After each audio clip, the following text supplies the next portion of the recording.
Eric Howard, in for Sherelle Roberts. Welcome to this edition of Lexington Now, where we give you a detailed look at what's going on inside your urban county government. A new council member has been sworn in to fill the 12th district seat vacated by Russ Hensley. City officials welcomed Kathy Plowman to the council. Welcome everyone.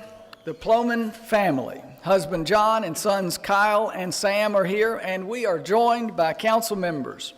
Vice Mayor Steve Kay, Bill Farmer, Susan Lamb, Siobhan Akers, Richard Maloney, Jennifer Masadi, Angela Evans, Amanda Bledsoe, Peggy Henson, James Brown, and Jennifer Scutchfield. I think I got everybody. Today, I am pleased to announce my choice for 12th District Council member is Kathy Plowman.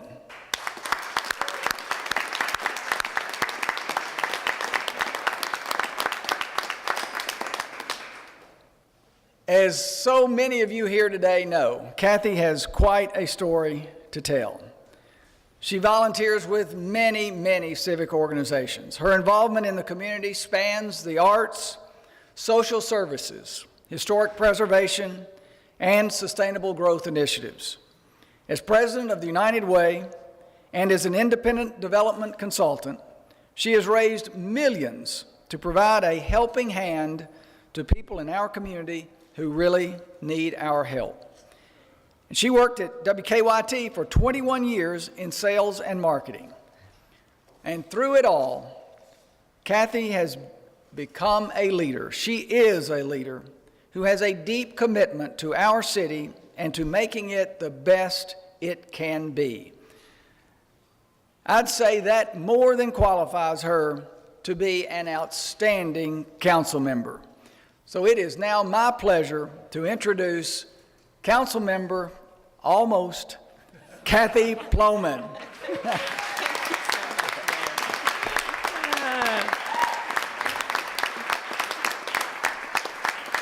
Thank you so much, Mayor, and I really appreciate the appointment to fulfill the rest of the term for the 12th District. Vice Mayor Kay, council members, LFUCG administration, and staff, I really look forward to working very closely with you in the near future. And I guess that's in about 15 minutes. So thanks always to my family for their love and their support. I believe some of my campaign team members are here, so if you are, kind of raise your hands so folks know who you are. We had such a good time on our campaign. And Zach Losey, who is part of my campaign team, he will move forward with me as my legislative aide. So thank you.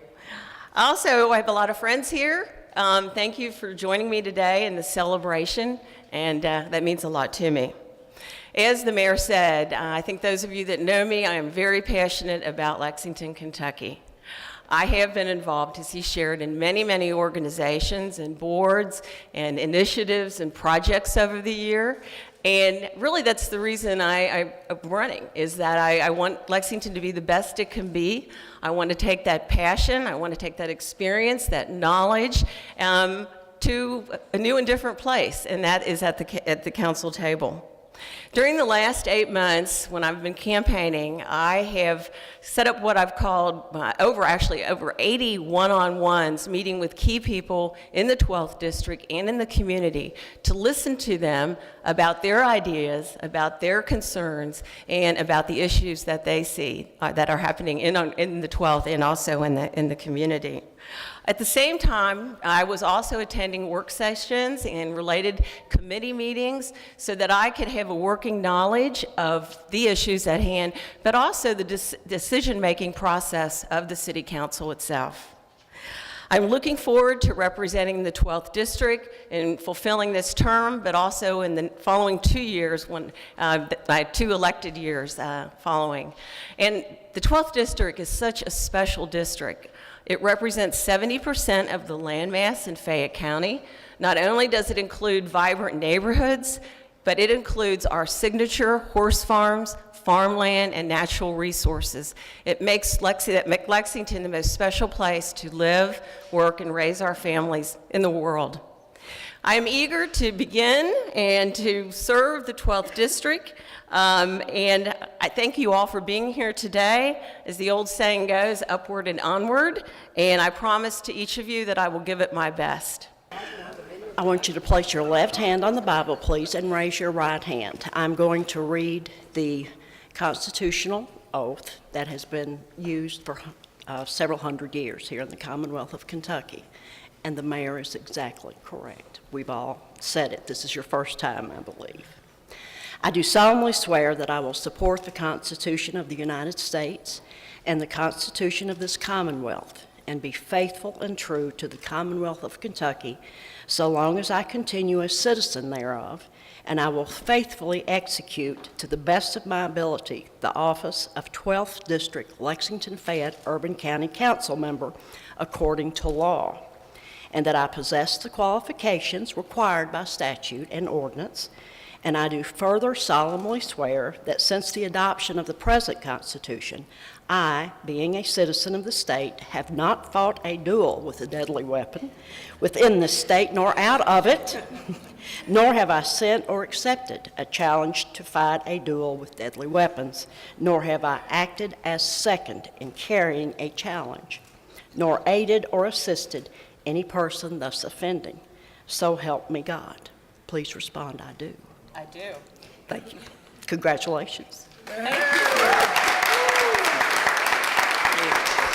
you. The Office of Disability Employment Policy in Washington is celebrating National Disability Awareness Month. We spoke to Annette Jett about what this means. My name is Annette Jett, and I'm the Executive Director of Build Inclusion, and we are a nonprofit designed to help individuals with disabilities find employment and help to educate the community on issues that affect people with disabilities. Today we're here celebrating the National Disability Employment Awareness Month, and to tell you a little bit about what Kentucky is doing to help solve some problems of and underemployment for people with disabilities. This year's theme of the National Disability Employment Awareness Month, which is sponsored by the Department of Labor, is Inclusion Works, and we truly believe that. However, 85% of adults with developmental disabilities still are unemployed. So what we've done here in the Bluegrass is we have developed a workforce initiative here right in Lexington, and it's a coalition for workforce diversity. And it brings employers, job seekers with disabilities, and employment specialists who help to find jobs for people with disabilities, brings them all together so that we can help to solve some of these issues. My name is Megan Coleman, and I'm an employment agent with Independence Place here in Lexington. Scott, can you introduce yourself? Hello, I'm Scott Birkenthal. All right. Scott, can you tell me about your job? Every day I work as part of a team to prepare fresh food for UK dining at the University of Kentucky. Good. All right. And what do you like about having this job? The job is helping me learn about life and becoming independent. Good job.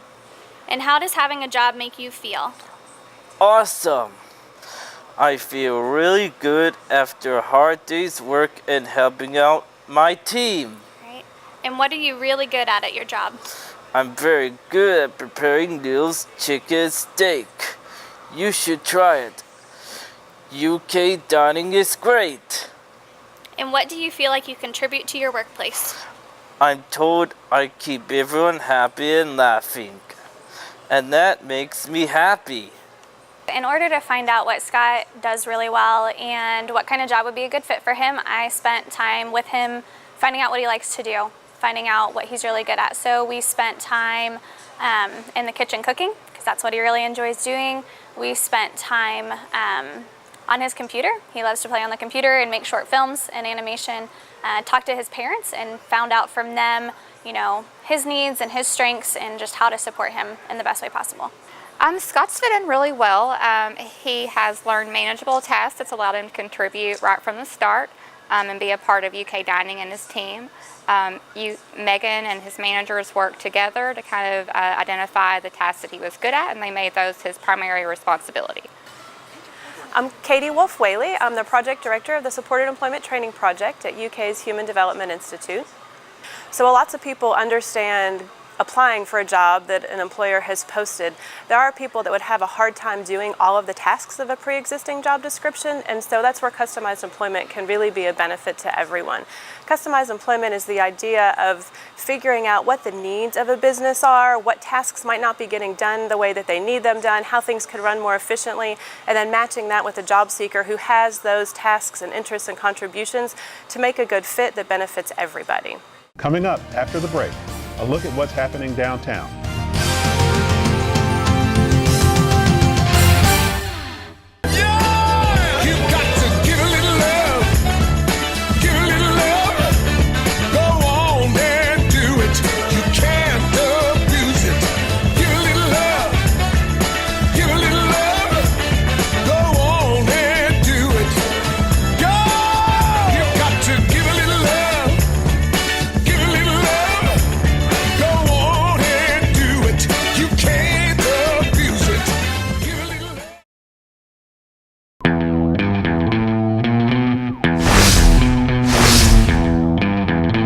Hello, I'm Detective Mark Thomas with the Lexington Police Department. You may also know me from Bluegrass Crime Stoppers. I'm here to talk to you a little bit today about a new texting system that we have available through any smartphone. In the body of your message, you can text LexPD plus your tip to crimes. When you're submitting anonymous information, we ask that you include several things that would help us conduct the investigations more thoroughly, such as a person's name, their home address, possible license plate numbers, any other people involved, or why you think that they're conducting the type of activity that you believe that they are. All of those things, no matter how small you believe they could be, are relevant to the investigation. So please include those. So remember, you can send your anonymous tip information either through text, you can call the Bluegrass Crime Stoppers anonymous tip line at 859-253-2020, or you can go online to bluegrasscrimestoppers.com. Thank you. This message is brought to you by the U.S. Fire Administration. Have two ways out. When fire strikes, deadly smoke can fill your home within minutes. That's why the USFA wants you to plan and practice home fire drills. Draw a map of each level of your home showing all doors and windows. Discuss the map with everyone who lives with you. Practice your home fire drill at least twice a year. Make sure all doors and windows that lead outside open easily.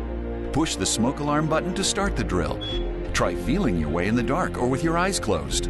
Have at least two ways out of every room. If your first way out is blocked by fire or smoke, you can use your second way out. If there is smoke, get low and go. Crawl quickly under the smoke to your nearest exit.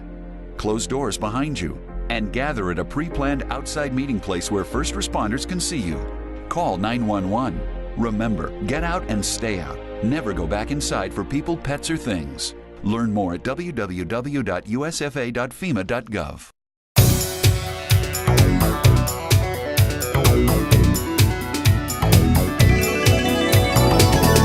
Welcome back to the show. Downtown is the place to be if you're looking for something to do. Here's what's happening this week downtown. Downtown Lexington has events going on all week to fill your fall schedule. Visit downtownlex.com or find us on Facebook, Twitter, or Instagram. This week, the Lexington Fashion Collaborative is hosting the Kentucky Fashion Week, starting with a formal welcome announcement on Monday at the Fifth Third Bank Pavilion at 11:45 a.m. For their full schedule of the events during Fashion Week, visit facebook.com/Lexington Fashion. On Tuesday at the Carnegie Center is the 5th Annual International Eating and Reading Night at 6 p.m. There will be poetry read by native speakers in several languages and a potluck dinner of international foods. For more information, visit carnegiecenterlex.org. Then on Wednesday at the Lyric Theater is the Art Therapy Luncheon Series, starting at 11:30 a.m. There will be music by Charles F. Moreland III and food by Jasmine Rice. For more information, visit lexingtonlyric.com. This Thursday is the last Central Bank Thursday Night Live of the year. It is sponsored by CareSource and brought to you by the Downtown Lexington Corporation. The Vinyl Richie Band will be performing at 5:30 p.m. and the featured nonprofit is Movable Feast. Also, this Thursday at 6:30 p.m. during Central Bank Thursday Night Live is the Tempur-Pedic Bed Race down Short Street between Mill and Upper Street. For more information, visit downtownlex.com. On Friday is the Kentucky Wildcats Big Blue Madness at Rupp Arena starting at 7 p.m. Then on Saturday at the Second Presbyterian Church is the Lexington Chamber Chorale's Magnificent Magnificats starting at 7:30 p.m. There's never a dull moment in downtown Lexington. Visit downtownlex.com or find us on Facebook, Twitter, or Instagram for more events you won't want to miss. Fall is a great time to take care of your trees and shrubs and get them ready for winter. John Saylor gives us a few tips. Too much mulch is a bad thing. That's according to John Saylor with the Division of Environmental Policy. When we see trees that are mulched like a volcano, like the tree's about to be shot out of the mulch, that is not a good thing for the tree. Well, that's a comical way to say not to over mulch, but there's a real method to this mulch madness. When we have so much mulch around the tree, especially at the base of the tree, we have rodents that can overwinter in that mulch and basically chew at the bark of the tree. You want mulch to be no greater than 4 inches, and you want it to break down. You want that at the end of the season to have to add more mulch. So what's the right way to do it? If you do have the mountain of volcano mulch ring on your tree, then you can just pull that mulch off. It's a real simple fix. You can just take it, just extend that mulch ring and pull the mulch away from the base of the tree. So they're just going to show you, how to make that. And even up against the trunk of the tree, you just want a light dusting. In our street tree ordinance, we say that street trees need to be 7 feet cleared over the sidewalk and 12 over the street. But not everybody follows the rules, making it tough to walk, run, drive, and see in neighborhoods. And breaking the rules isn't just a nuisance. It can also mean a fine for lawbreakers. Just encourage everyone to take a look at their trees and kind of think about in the future what branches are going to be impacting the right-of-way on the street side and then also on the sidewalk. And if you don't know how to prune, John Saylor with the Division of Environmental Policy has some tips for you. You never want to just cut and leave a stub.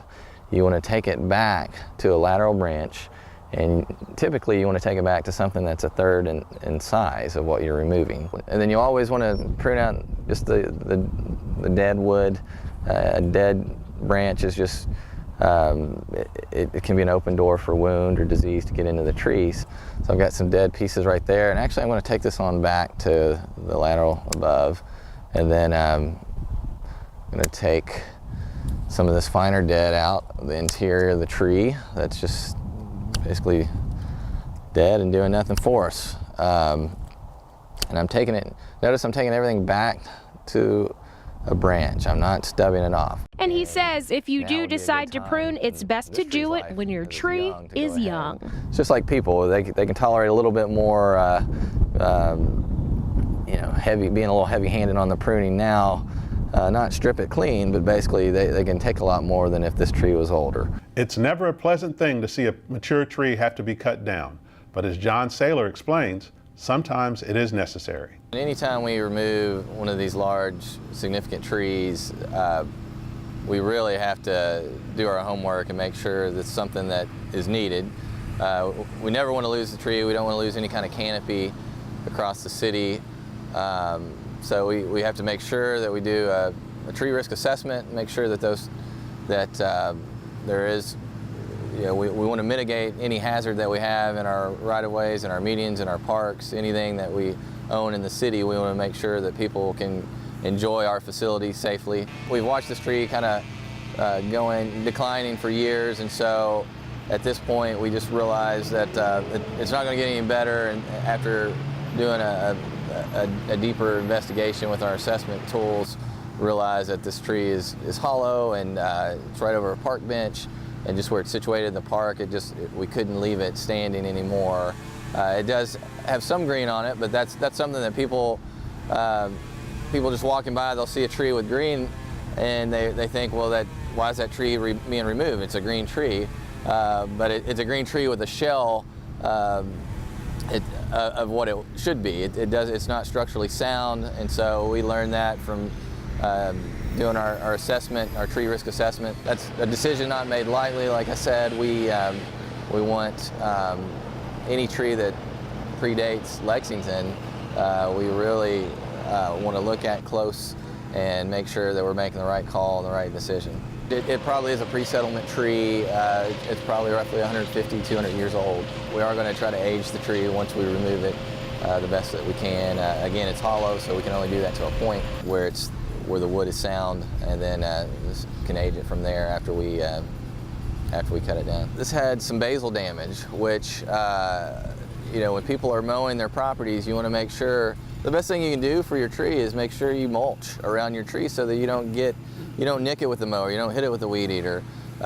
When you install a tree, you want to make sure that you take care and you don't mitigate any damage to that base, because the smallest of wounds can create a large void later on in that tree's life. So even at installing and planting, you want to take care of planting those trees in the ground, making sure that you don't nick them with your shovel or hit them with any kind of your tools, or loading them off your truck. You want to make sure you don't scrape the trunk. So that can develop into heart rot and disease for the tree later on in its life. In this situation, we also had a sidewalk that came through, and so just if people have hardscape or anything around their trees, just be mindful of that impact that it will have on the tree and the root system. There's lessons that we can learn through the hardscape and stuff that we put around our trees and our yards and properties. It's another busy week at City Hall with several meetings, including the Planning and Public Safety Committee and Council work session on Tuesday, the Police and Fire Pension Board and Architectural Review on Wednesday, and the Planning Commission and Council meetings on Thursday. You can watch these meetings live on GTV3 or streaming on our website, or watch any archive meeting and find a complete calendar of meetings and events at lexingtonky.gov. That's all for this edition of Lexington Now. We'll return next week with more news for the Urban County government. But in the meantime, you can get the latest information on the Urban County government by following us on Twitter, Facebook, and YouTube. And you can also get the latest on any traffic delays you may encounter by following @LexRex or checking out our live interactive cameras online at lexingtonky.gov. For the staff and producers at GTV3, I'm Eric Howard, and that's it for now.